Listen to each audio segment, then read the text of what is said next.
মনে রাখবো আমি, তুমি আমাকে বললে এই ব্যাপারটা মনে রাখবো আমি, ঠিক আছে? হ্যাঁ ঠিক আছে। আর আর কিছু বলবে? আর কিছু বলবে? বলবে আর কিছু? ঠিক আছে, আমি বুঝতে পেরে গেছি, মনে থাকবে আমার। হ্যাঁ হ্যাঁ হ্যাঁ হ্যাঁ হ্যাঁ হ্যাঁ। আর কি বলবে বলো?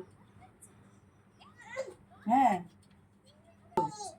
এই যে মা মা যেগুলো বলছে সেগুলো কালকে রাত্রেবেলা তো আমির বাবা দুজনে ভয় পেয়ে গেছি, মানে আওয়াজটা এমন করেছে না, ভয় পেয়ে দুজনেই হিরবের উপরে ধরপে উঠে রেখে ও হাসছে এরকম করে কেসে।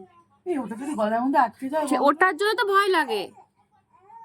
সাংঘাতিক ব্যাপার তো। ভয় লাগে না বল এরকম করলে পরে? এই যে মোহরের গলায় দুধ আটকে গেছিল না? মোহরের গলা দুধ আটকে গেছিল? বাবা, জানিস না পুরো হলো দিয়ে ধরে না 3-4 মিনিট পুরো মানে নিঃশ্বাস বন্ধ করেছিল, নীল হয়ে গেছিল পুরো। মা করেছে, তারপরে এই যে এরকম করে উল্টো করে, হ্যাঁ তারপরে খট করে বেরিয়েছে মুখ দিয়ে, উল্টো করে পিঠের মধ্যে বাড়ি দিয়েছে। বাড়ি দিয়েছে। আমাদের তো অবস্থা খারাপ, ছোট তখন এই যে এইটুকু ওর মতন। কম মাসে ওটা?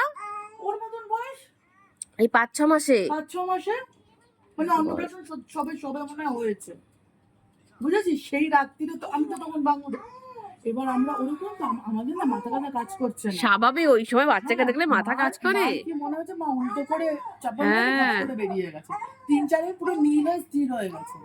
তারপরে তাও আমরা রিস্ক নিয়ে আমরা তাড়াতাড়ি করে বেরিয়ে আইএলএসে নিয়ে। হ্যাঁ হ্যাঁ সেই তো অবশ্যই, তারপরে তো লেখে নিয়ে যায়। ওখানে সবাই বলছে না এখন ঠিক আছে। আর